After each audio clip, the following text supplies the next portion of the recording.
Say, kids, what time is it? It's kind of like watching TV, but, in your car.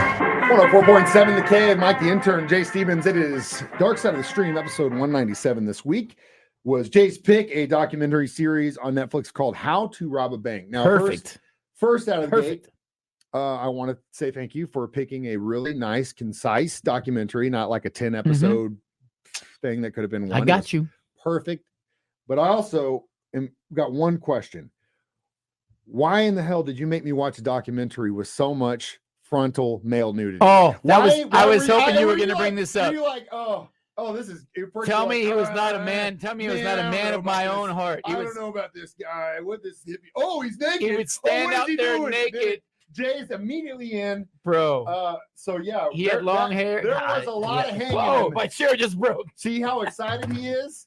See how excited he is. He can't even. Can't even afford chairs around here. Oh no, it sank. The deal's going. He's falling. He's falling in his chair because he's so excited of this guy. Well, I can appreciate the beauty of a male or female.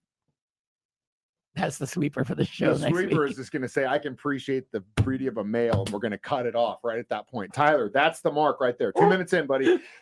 Again, we are Mike the Intern, Jay Stevens, Dark Side of the Street. Talking naked dudes. This naked guy that is in a lot of home movies on this documentary series called How to Rob a Bank that talks about the Hollywood bank robber that was active in the Seattle area in the 90s. Bro. I don't want to spill all the candy because there's so much to talk about. Tell me he was not living the dream, bro. Walking around naked in a treehouse.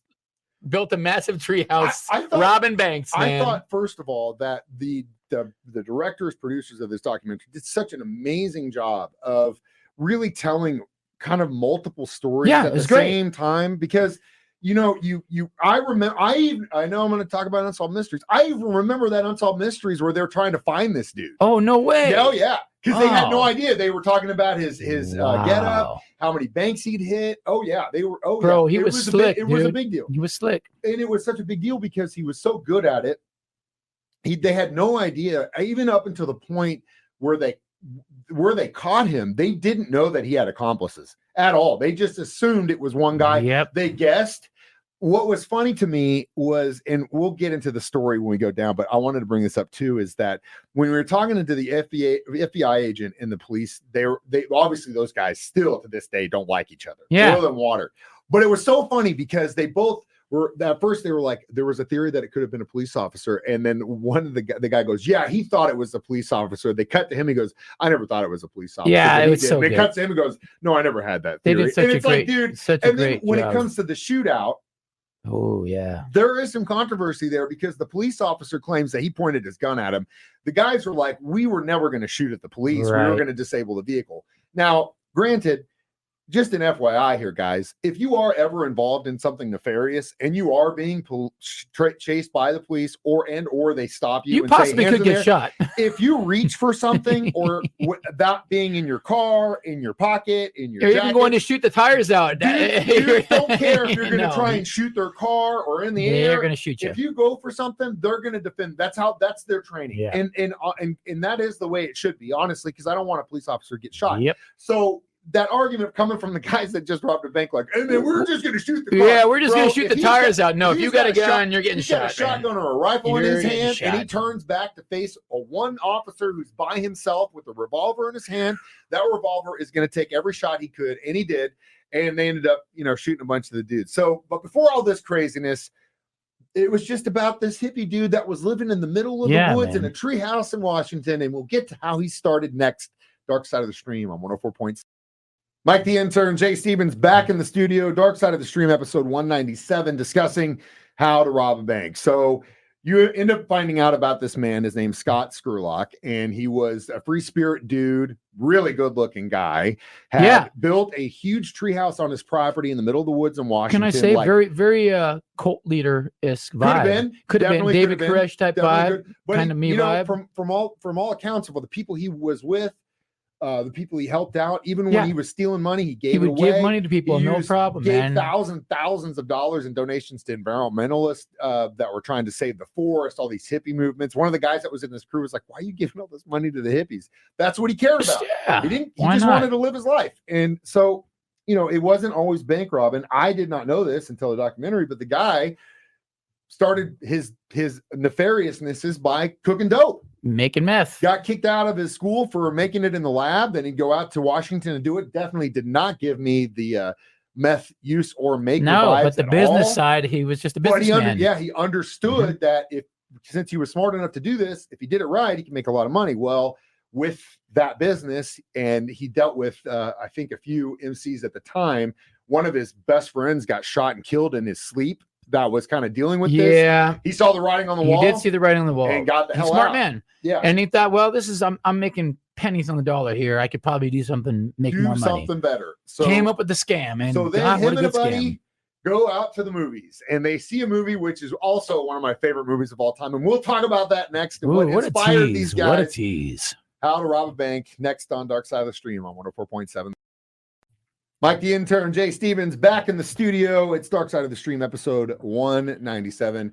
How to Rob a Bank on Netflix. So this dude, Scott, he's selling dope, ends up realizing that it's not going to go so well. Not worth the money. Gets shot. It's not worth your life. So everybody go see the movie Point Break in the theaters, 1991. Great movie. It's amazing. I love that movie so much. If I see it on TV, I'll watch it. So many great lines from that movie. My wife and I agree at the end where he finally catches up to him in Australia, and he's like, "I can't be locked up in a cage, man." That's one of my favorite lines of all time.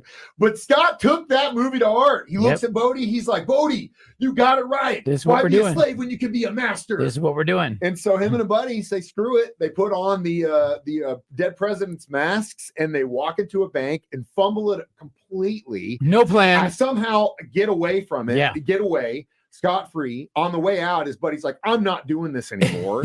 He packs up, moves to Montana, right? Scott's like, "When's the next one?" Yep. So he starts to figure out that he can he had enough of a presence, and he was big enough of a guy that he could kind of take care of the room by himself. That's a tough thing to do as a bank robber. That is. I don't know that because I've never done that, but from what they say. But he also did need some help, and it was ingenious that he hooked up with this dude that basically was his lookout outside, wasn't his driver. He would just sit there and post up. I don't even know how many times he would be hanging out with the police. Can you imagine, like, just sitting there in the chilling, car with a radio in your lap, and you're just like watching them all? Here they come. Like, hey, man, I don't know at what point they didn't recognize this guy. Maybe they kept putting disguises on him too, but obviously they changed the vehicle. But anyway, so he let them know what was going on, and they became extremely successful. Even robbing the same bank, going back to the same bank. That's the crazy move. Well, because it's not so crazy because everyone would assume like you're never going back to the same bank. Well, these dudes, they didn't care. So, and robbing one bank, then as soon as the police are coming and shoot to the next bank, you're leaving one step behind you the whole time. Three banks in one day, man. That was the end game, because eventually the heat got so bad, he was getting really paranoid. He wasn't the same guy anymore. You could tell that this whole thing was weighing on him. Him and his partner decided, we're going to do this 3 bank job, right? We're going to all hit it on the day before Thanksgiving. All this money's coming in, and we're going to walk our separate ways. But we need a third guy. And so they go back to the dude he robs the first bank with. Somehow talks him into it. That's what I mean. This guy would have been a cult leader. Which, by the way, he was keeping it. That was the other thing. He's like, yeah, my daughter stayed at the treehouse. I was like, was that when you guys were robbing banks or cooking meth? I mean, father of the year right there, buddy. Either way, so they come back. It all goes to hell. They end up getting shot up. The 2 guys, his partners, get caught. Scott runs off, ends up getting caught in a trailer in the back of some dude's house, takes his own life while they were hunting him down. And that was that. But 2 guys went to jail. They got shot, got better, went to jail, and came out, and they lived to tell the story, man. What a great story to tell, right? I don't know. I mean, you used to hang out with this dude naked in a treehouse and rob banks, bro. Like that's the life right there, man. If you're willing to take 5 years of freedom and being able to do whatever you want, whenever you want, for trading 20 years of your life being locked in a cell, if that's a good trade to you, then I guess take Jay's advice. Me personally, I'd just rather work a 9 to 5. That's easy enough and feels more like jail enough as it is, let alone being locked up in a place where you can't see your friends or family. But either way, it's a crazy story, and we'll give it our reviews next. Dark Side of the Stream on 104.7 The Cave. Jay Stevens, Mike the Intern, back in the studio one more time. It is Dark Side of the Stream, episode 197. We did How to Rob a Bank this week on Hulu. I will give this 4 solid fake prosthetic noses. For sure. All day. For sure, 100%. Straight 4. I mean, it was shot incredibly well. The use of all the home footage they got, the story about him. I mean, they weren't. Let's not forget full frontal male nudity. Well, obviously, Jay's favorite part, the full frontal male nudity. You got to remember, like, this guy, he was a criminal, and they definitely did a good job of. He was a good dude, man. Well, but you got to be careful not romanticizing that thing, because of obviously you had victims, even though he didn't shoot anybody. No, he never hurt anybody, man. I'm gonna ask you this question: the next time you're sitting in a bank and someone comes in there while you're making a deposit and they pull a gun in your face, how are you gonna feel about that? Well, you don't think that you're? I avoid that by never going into a bank. But you see what I'm saying? You go to the gas station to get a soda with your kid. Some guy comes in there, robbing, put a gun in your face. How are you gonna feel about that afterwards? Not a good time. No, you're not. So there were victims in this, and they did a great job of painting that out. That even though, he kept it cool, no one ever got shot. He was like a Robin Hood almost. Dude, there was one girl who was robbed multiple times by the same dude. Jeez, man, I know, right? Same bank. You can't say victimless, because me personally, if I was in a situation with my kid and someone put a gun in my face and I didn't have a way to defend myself in that situation, it'd probably leave a little bit of a scar. So, at the end of the day, he did what he did, but you can't romanticize the fact that this guy definitely robbed banks and definitely messed with people, even though they didn't kill anyone. And it's always good to see the cat and mouse game between when they interview the officers and the guys. I get so angry good. At these guys, especially in law enforcement, that just can't admit that they were wrong. And then it's just like, I'm like, dude, if you were that good, you wouldn't have been able to rob all these banks. Okay? So come on. Like, get off your horse. Like, don't. And I think at one point, one of them did say that was the thing he regretted the most, so they didn't get to talk to him. But that was Scott Steele. He was in control of his own fate, and screw you. Yeah, and at the end of the day, he did what he said he was going to do. So you know what? That's a life. He is my age. He took his life when he was my age, which is just crazy to think that he had that kind of a life. I mean, wild, man. Unbelievable. All right. So as always, our homework assignment for next week, it's my turn. I just came across this. We were looking for something to watch. I'm not going to go through, there's multiple seasons of it. We're just going to focus on the first season, which is just 3 episodes, The Food That Built America. Perfect. And it talks about the Kellogg family, the Post family, the Hershey's, what's Heinz family. And it's unbelievable. All right. Some of the stuff, McDonald's brothers, all this stuff. Wow. You will enjoy it and find out all about the food we eat every day and how the world was changed by these guys and these titans of industry on our next episode of Dark Side of the Stream, which you can always watch us do live on Facebook at 9 a.m. every Thursday, or YouTube.